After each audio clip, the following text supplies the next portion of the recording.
মাথা ঘুরায় আর খালি মাঝে মাঝে বমি। এই লেবেট হসপিটাল যেন বন্ধ করে দিলায় আর এটার যেন কঠিন বিচার করে।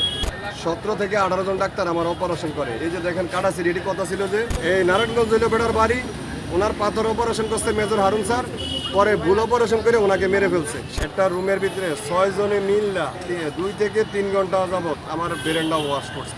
আমার জিজ্ঞেস করে আমি কম বয়সে বিয়ে করছি কেন, আবার বলতেছে পড়াশোনা কতটুকু করছো, এরপরে বলতেছে তোমার বাসা কই। আমি এক কথায় 100 বার বলছি যে আমার বাসা অমুক জায়গায়, ঠিকানা বলছি। তারপরেও আমার রিপ্লাই দিকে কি লেগে গেছো, কি ব্যথা, পেটে কি সমস্যা, নানান ধরনের প্রশ্ন। কিডনি হসপিটালে এরপরে কাকু কথা জিজ্ঞেস করার শেষ হয়ে গেছে। এরপরে পিছন দিয়ে যে আমার ডাক্তার বসে রয়েছে মেজর হারুন।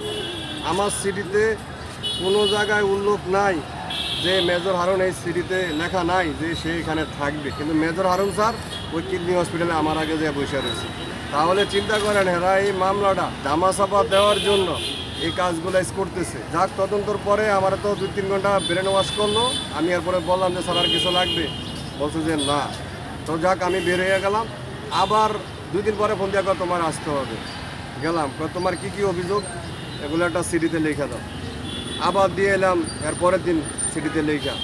এরপর আবার 2 দিন পরে আবার ফোন দিয়া কইতেছে যে আমি সিগনেচার দিই না, দিলাম সিগনেচার। আবার 5-6 দিন পরে ফোন দিয়া বলতেছে যে আবার আসো। আবার গেলাম।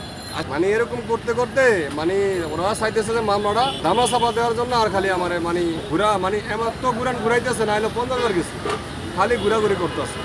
তো আমি এই তত্ত্বাবধায়ক বর্তমানে যে সরকার, আমার কিন্তু সাইড বাক হয়ে যেতে গেছে, আমি কথাও বলতে পারি না ঠিক মতো, মাথা ঘুরায় আর খালি মাঝে মাঝে বমি আর জ্বর অল টাইম। আমি বলতেছি বর্তমান সরকারের কাছে যেন অতি শীঘ্রই এই লেবেট হসপিটাল যেন বন্ধ করে দিলায় আর এটার যেন কঠিন বিচার করে। আর হচ্ছে সেনাপ্রধানের কাছে আমি বিচার চাই। আমার 2টা সন্তান গরিব, আমি এই 2টা সন্তান, আমার টেনশনে আমার বাবা স্ট্রোক করে মারা যায়, আমার মাও ব্রেন স্ট্রোক করে। আমি মোবাইলে কাজ করি বসুন্ধরা সিটিতে, মোবাইলের কাজ করে আমি ফুল ফ্যামিলিটা চালাইতাম। আজকে আমি মৃত্যুর দুয়ারে। আজকে আমি কতটা বৎসর আমি এই যে রাস্তায় ঘুরতেছি। লেবেট হসপিটালে যখন আমার ভুল অপারেশন করে কিডনিগুলো ছিঁড়ে ফেলে, তখন আমি ঢাকা মেডিকেলে যাই। বলছিল যে ওনার রেফারেন্সে ঢাকা মেডিকেলে ভর্তি হইতে, কিন্তু আমি আমার রেফারেন্সে ভর্তি হয়েছি ভোট বসাইয়া 17 থেকে 18 জন ডাক্তার আমার অপারেশন করে। এই যে দেখেন কাটাছিরি, এটি কথা ছিল যে ল্যাবেটে করবো, এটি করছে কই ঢাকা মেডিকেলে, পিটি দিয়ে ছিদ্র আছে আর এটা পুরা কাটা। এটি বলছে যে ঢাকা মেডিকেলে করবে, ল্যাবেটে করবে। আর এই অপারেশন করলো কই ল্যাবেটে, ঢাকা মেডিকেল। আর টাকা নিল কই ল্যাবেট। বলতে আমার কিডনিটা প্রসাবের রাস্তা দিয়ে লেজার ঢুকাইয়া কিডনির লাইন টাইন রক্ত যা আছে সব ছিঁড়া বলাইছে। আমার রক্ত যাইতে মানে পুরা কঙ্কাল হয়ে গেছে। কারণ ওই 3-4 বছর আগের এই ঘটনাগুলো আছে, আমি বলতেছি 21 সালের কথাগুলো বলতেছি। এই ডাক্তার কি করিয়া লেবেটে রুগী দেখতেছে, নিশ্চয় সরকারের কোনো লাভও আছে দীক্ষা। যখন বর্তমান সরকার আগে ছিল হাসিনা, তখন মানে এই কাজগুলো সে করছে, চালাইছে। এমনকি যদি প্রতিবাদ করি, যেমন ধরেন আমার প্রতিবাদ করছে আমার খালতো ভাই, যে চিল্লা বলাইছে যে কেন আপনি দেখবেন না, আপনার রুগী দেশ আসলে এরপর আপনি দেখবেন।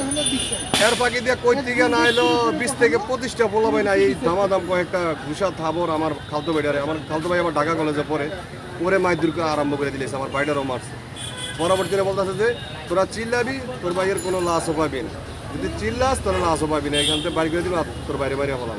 তখন আমার বাইরে বললাম যে তোরা চিল্লাচিল্লি করার দরকার নাই, যে ডাক্তার কি বলে। ডাক্তারের পরে দেখার পরে বলতেছে যে ইউসুফ মজুমদার এদিকে আসো, এই তোমারে আমি ঢাকা মেডিকেল রেফার করতেছি তামদিরে গেছে। কিন্তু আগে ডাক্তারের তামসাগুলো দেখছি যে আমার যে রেফার করবো নিচ্ছে আমার পেটও লেখা দিব যে ঢাকা মেডিকেল তোমার আমি রেফার করতেছি। আগে আমি কাগজটা হাতে নিছি, নেওয়ার পরে আমার অপারেশনে ফাইলটা নিছি, নেওয়ার পরে এরপরে কথা বলছি যে স্যার আপনি আমাকে কত নিছেন, 7 লাখ। আমি কই 7.5 লাখের উপরে নিছেন টাকা, আপনি এখন কেন আমার ঢাকা মেডিকেল রেফার করতেছেন, আমি যাবো না। এক কথা 2 কথার ভিতরে সে আমাকে গাড় ধাক্কা দিয়ে বের করে দিল, এমনকি আমাকে মারধর করে আমার কাগজপাতি রেখে দিল। পরবর্তীতে ধাক্কা দিয়ে আমার অপারেশনের ফাইল আর ওই ডকুমেন্টসটা নিয়ে সোজা ধানমন্ডি থানায় গেছি। থানায় যাই আমি 1 থেকে 1.5 ঘন্টা বসে রাখছি। আমার ডাক্তারের আগে নাম্বার চাইছে, আমি দিছি, বিশ্বাস করে নাম্বারটা দিছি। দেওয়ার পরে 1.5 ঘন্টা পরে আমার বলতেছে যে তুমি একটা কাজ করো, আমরা তোমারে জানাইতেছি 1.5 ঘন্টা বয়ে রাখি আমার টাকা সাথে। তাহলে চিন্তা করেন ওই থানাটাও লেবেটের কিনা, এর পরবর্তী আমি আমার রেফারেন্সে যায় ভর্তি ঢাকা মেডিকেল ভোট বয়ে অপারেশন করে। তাহলে বুঝেন এই লেবেট হসপিটালে কত দুর্নীতি, চাঁদাবাজি।